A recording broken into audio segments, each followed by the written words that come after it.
partner, Heidi Kleinmaus, had suggested to me that I had a book that I should be writing, and we produced a conference in late 2019 on the future of work. And at the beginning of 2020, she suggested that I go take a month to just sit and write.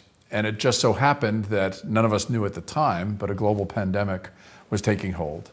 And so I wrote 100,000 words in a month about the various ideas that I'd been having for quite some time about the future of work, how work was transforming and the ways that we might be able to create a more human-centric world of work. And as the pandemic became clearly having these impacts on our lives, what I realized was I could take a lot of the ideas that I had been formulating for years and be able to offer some suggestions for strategies as to how people could continually adapt as we were co-creating the next rules of work.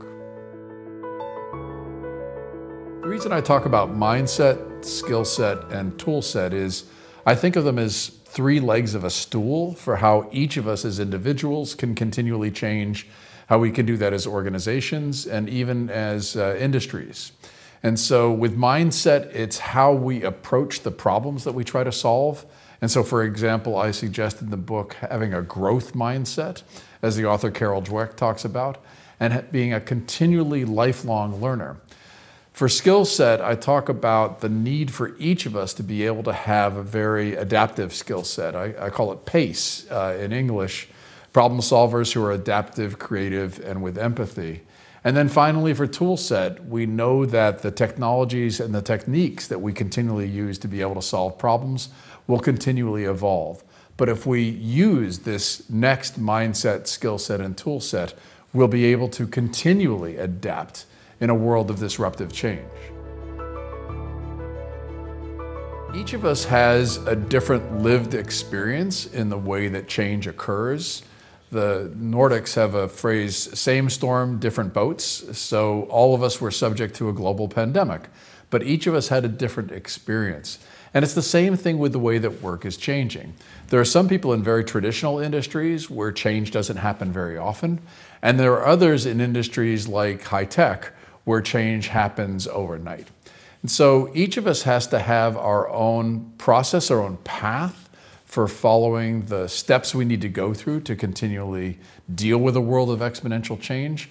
But I talk a lot about having a North Star or a Southern Cross, something that guides us in the same way that the stars guided sailors years ago, and help us to be able to have something that continually pulls us, serves as a magnet for the kind of work that we most want to do.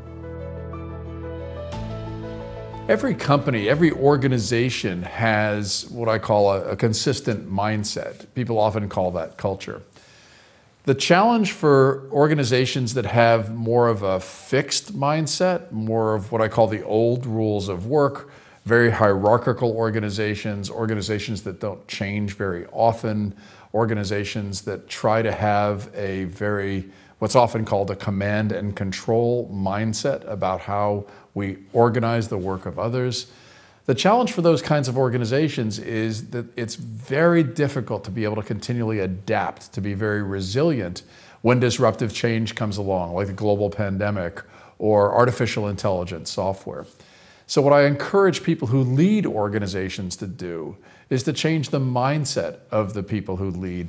And I talk a lot about a different approach to being a manager or being a supervisor, and I suggest that actually can transition to something I call a team guide. If there's one thing that people who lead organizations can do, it's to try to encourage people who guide the work of others to be supportive, to be able to continually help with their growth, to be able to continually help them be more effective in their work, but not to follow that old rules model of needing to always be in control. Young people have a unique set of opportunities and challenges. There's never been a generation quite like this. There's never been a generation that has gone through a global pandemic. There's never been a generation that has access to so many of these digital tools that infuse our lives.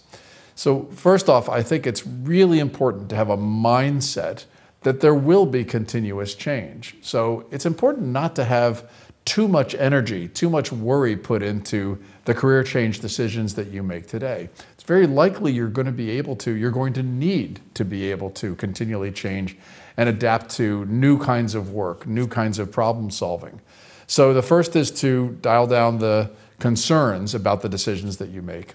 The second is to have that Southern Cross or North Star that guides you to, if you don't know what it is that you're fascinated by, that you're very interested in trying to understand, new problems that you want to be able to solve, you need to find that. Find the parts of the world of work that actually resonate with you, that pull you, that make you want to be able to solve new problems. And then no matter how the world changes around you, if you continually have that magnet in your work and in your life, you'll find that you'll always be able to find or create meaningful, well-paid work.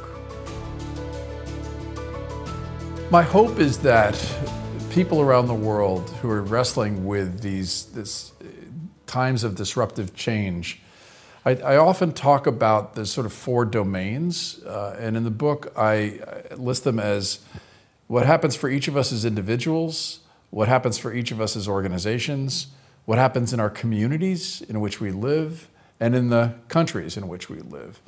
And because change is constant and it impacts each of us differently, but if we have strategies for each of us as individuals that help us to be able to continually navigate change, if our organizations can continually be adaptive, if our communities can be connected, where people are able to continually learn the skills they need to be able to solve the problems of today and tomorrow, and then our countries have policies that allow us to have more human-centric work.